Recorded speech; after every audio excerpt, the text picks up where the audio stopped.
Well, hello there and welcome to Travels with Geordie. If this is your first visit, my name is Peter Knowles and I live on this classic wooden Ed Monk design motor cruiser here in Victoria, British Columbia, along with the loving memory of my pup Geordie, all the while fixing it up for some pretty major cruising someday. If that's the sort of thing you might find interesting, please consider sticking around and subscribing. I'd love to have you.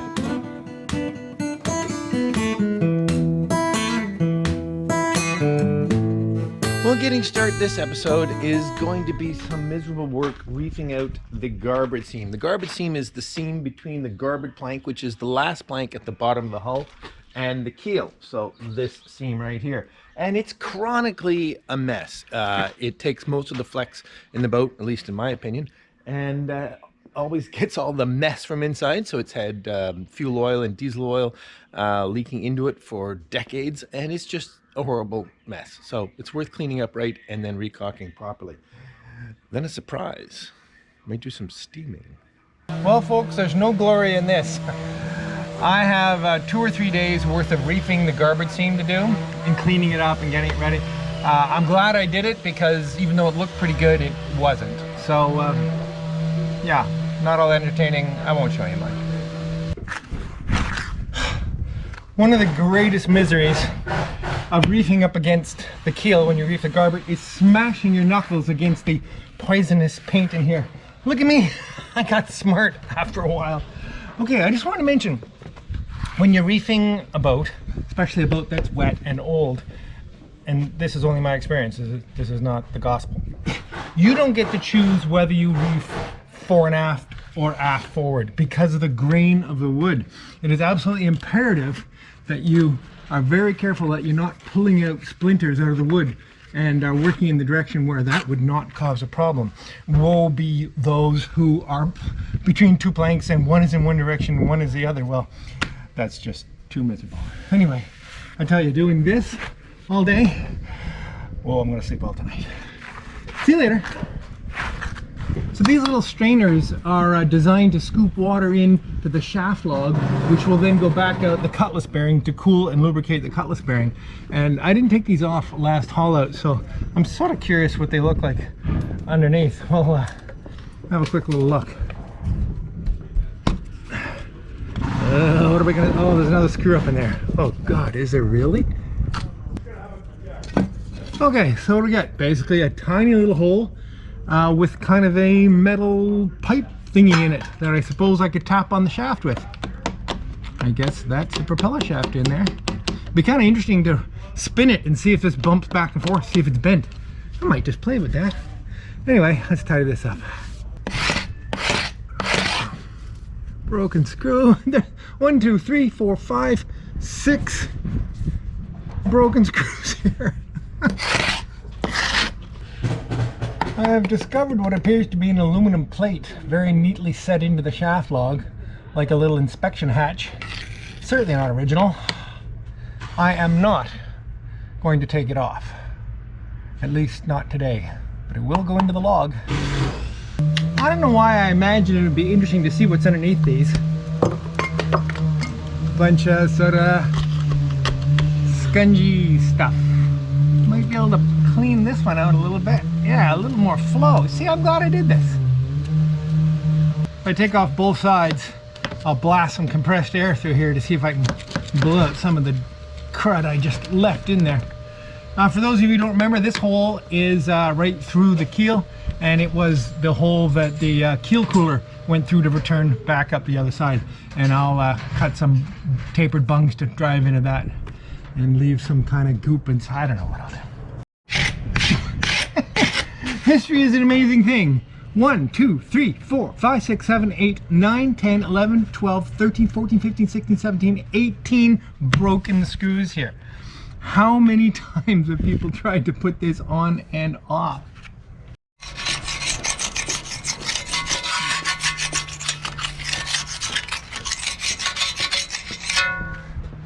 I'm really just stalling. This is about the least important thing for me to do right now. But it's incredibly satisfying. God, that was unbelievable. Okay, reefed port side. Let's do it all over again.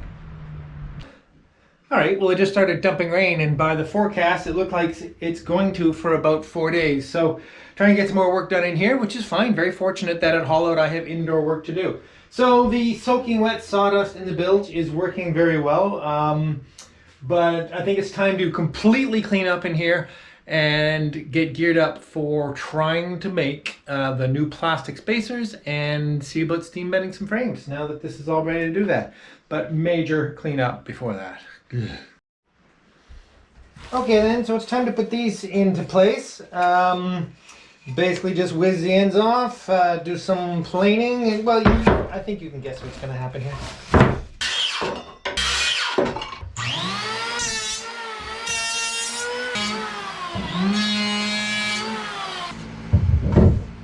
It's been wonderfully effective, but it's time to clear this out of here. It is like porridge. Of course, I will have to continue with some other system because this has effectively completely closed up that gap in the plank. All right then, well, with it teeming down rain, and it looks like it's going to for a few days, it's time to jump in headfirst on the reframing, not just the repairing, but actually adding extra structure, which is the plastic spacers in behind the chine and the new steam bent oak frames. So the first candidate bay for that is this one right here. Only because forward of here there are some complications, but and this one does have some complications. There's a butt block in it, and there's a through hull that needs to be abandoned in it. But I have a system for this, and I want to see how that goes and whether or not my system makes sense. So I've never actually developed the system for placing and carving the plastic frames. I've had several stabs at it if you've been watching along. So I'm just going to jump in head first with an idea. So here's the latest version of the plan. If you have been watching for quite some time, you'll know that I'm going to put new steam bent oak frames halfway between the existing ones in some bays, not every one, but some. But instead of going behind this stringer here, they're gonna come in front of the stringer and then tuck up behind this stringer. The idea being, it takes a much more gentle curve and I'm less likely to break frames in behind. And by spacing frames on both sides of the stringer, I build immense strength. Now the thing is, the frames are going to have to leave the planking about here somewhere and not join it again until here somewhere. So from here to here, the planking get no new frames. And here at the chine, it's very important that I have really good fastening. So what I'm going to do is put plastic in behind here, plastic frames, that will basically just act as a tie to tie it all together, and we can screw into them properly. So the main trick is, where is the oak going to hit the inside of the planking? So the system that I have developed is I hold a straight edge against here. I pick an arbitrary radius, which I'm going to use as 16. So the new frame will come straight across this stringer and keep going straight to about here, where it will then build a 16-inch radius and land just before that butt block, which is very, very convenient. So now I just have to figure out how long the plastic frames have to be, and they're from about there to about here. I'm going to say 26, 27 inches, and so let's cut one out.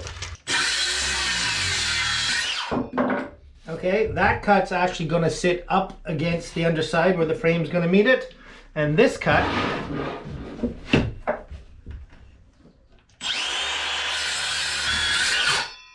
is the one that's going to actually get carved.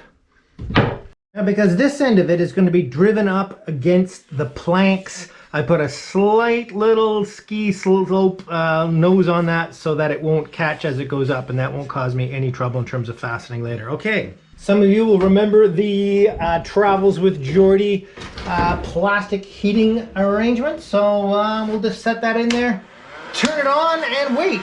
All right then, some of you will be impressed that I have procured some leather work gloves, although I very much doubt these are actually leather. Anyway, to combat the immense heat I'm about to deal with, and I can just grab this thing. Whoop, excuse me folks. So it is definitely warm. Woohoo! So let's move you down here and see if I can't flex this thing into place.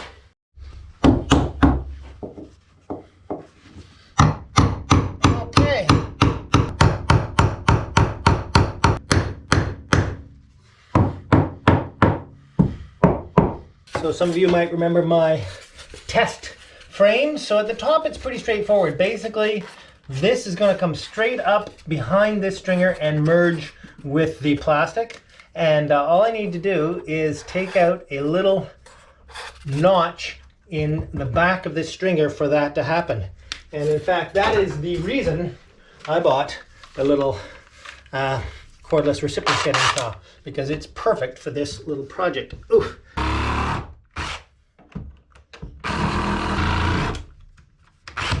Ugh. I slipped here a little earlier and landed on my rib. Wasn't much fun, I'll tell you. There we go. Clean that up a little bit. Excellent. That should drive up into there quite well.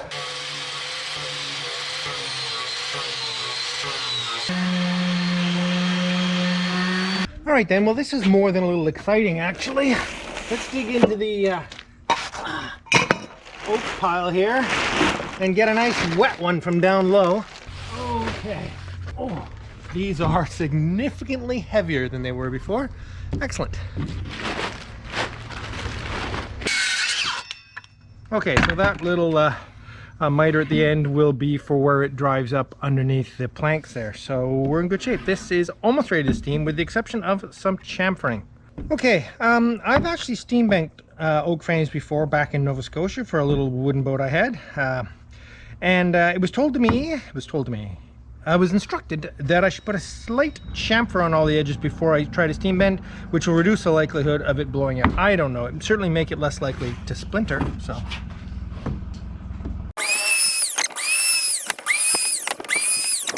So I've opted to set up the steamer right here in the wheelhouse, and you might say, okay, well, it's gonna be a lot of steam in here. Well, I had a lot of steam in here last week and it was pretty tolerable. The windows are open, I think it'll be fine. But what it does mean is that it's really quick for me to go from hot and steam and ready to go.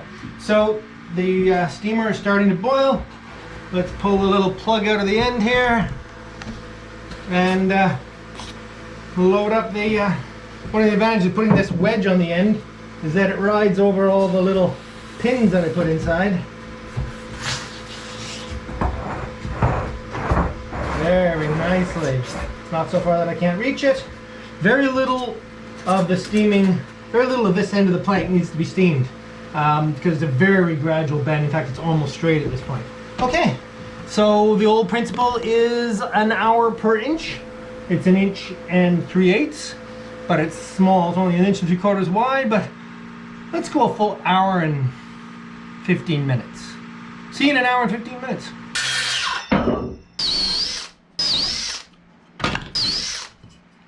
So these pieces of strapping will be used to hold the new frames in and screwed to the adjacent frames. And the reason I countersink them is because if I'm using a cheap little deck screw like that, if you put that straight in, you're likely to split them, as you all know, having played with deck screws.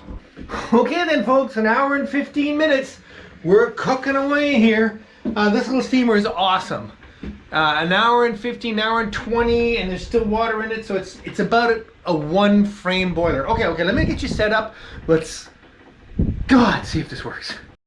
All right, because I'm gonna have to move pretty quick here, I'm not gonna be able to play cameraman much and move the camera around. So I'm gonna set you up, looking right down, right there, and with any luck, pretty soon you will see a steam bent, not broken oak frame appear down here. All right, I'm gonna drive this up under here. Right up there, and we're gonna lay this down. Gently, gently, so gently. There we go.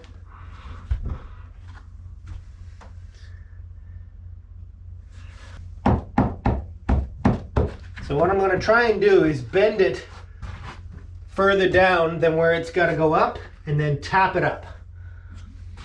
Okay, I'm pleased with the way that's going. So I'm going to put my first bracket on here. Okay. And tap that up.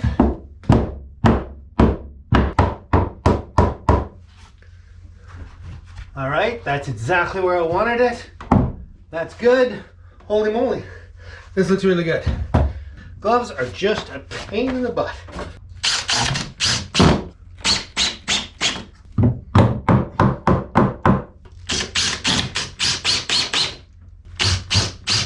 Perfect, perfect, perfect, perfect, perfect. This is perfect, perfect.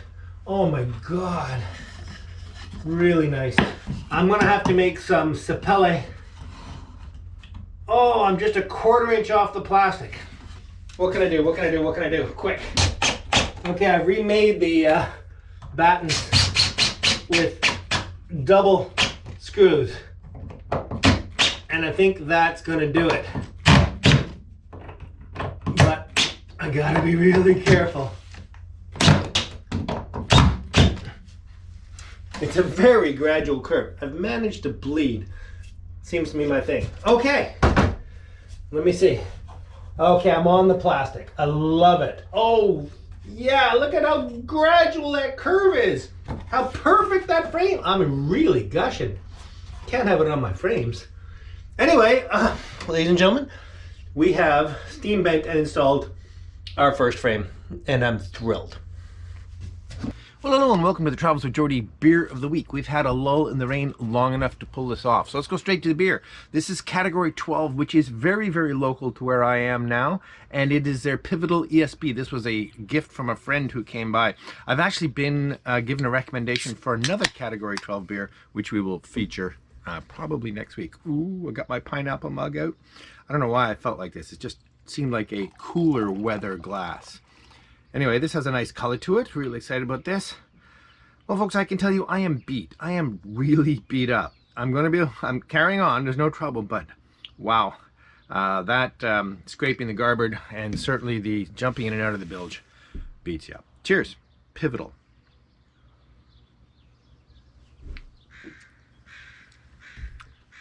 Wow.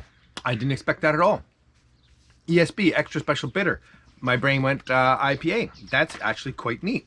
Very nice. Thanks, Matt. Okay, let's jump right in.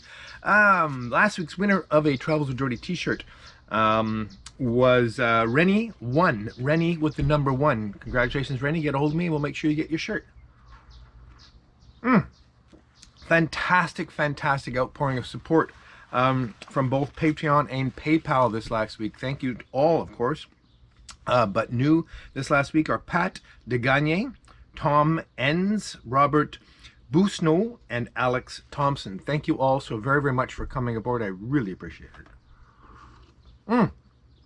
And likewise on PayPal, Jordan DeRoche, Mark Haynes made 2 separate gifts. Thank you very much, Mark. Robert Ruff, Paul Begling for his continued support. Thank you so much.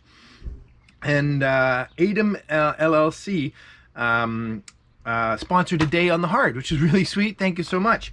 And so that's going to help a lot because, yeah, every day here is a bit pricey. Anyway, cheers to you all. Thank you all so very much. Now, I got a gift. Actually, I got this a little while ago. This is from the Wooden Boat Experience, Scott Odekirk, who, those of you who've been watching a long time, know he made me a lovely stained glass panel for a cabinet I made quite some time ago now. But anyway, I just haven't had a chance to open this, and I'm pretty excited about it. We'll see what's going on in here. There's all kinds of things going on in here. There's a glass goat. Look, this is all very graphic. Everything you do is so graphic. It's got cards. Oh, it's writing paper. Holy mackerel. Beautiful cards with wooden boat graphics on them and envelopes to go with. That's a really nice. I should do this. No, I wouldn't steal your great idea. Well, that's really awesome. Awesome, awesome, awesome, Scott. Thank you very much.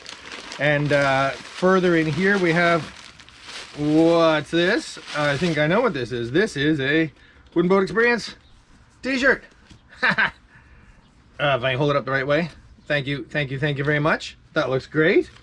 And that's fantastic. Oh no, No, that's the packaging. Anyway, well, thank you ever so much, Scott. I really, really appreciate that. So cheers. All you need now is a word of the week. And you might have seen it coming. It is tired. I don't know why I had to look it up. I'm so tired all the time. So if you'd like to win a Travels with Geordie t-shirt, use the word tired in a comment down below, and I pick it random over the next week. And if I pick you, you'll get, I think you know what's going on. See you next week. Actually, see you tomorrow, but full beer of the week will be next week. Cheers.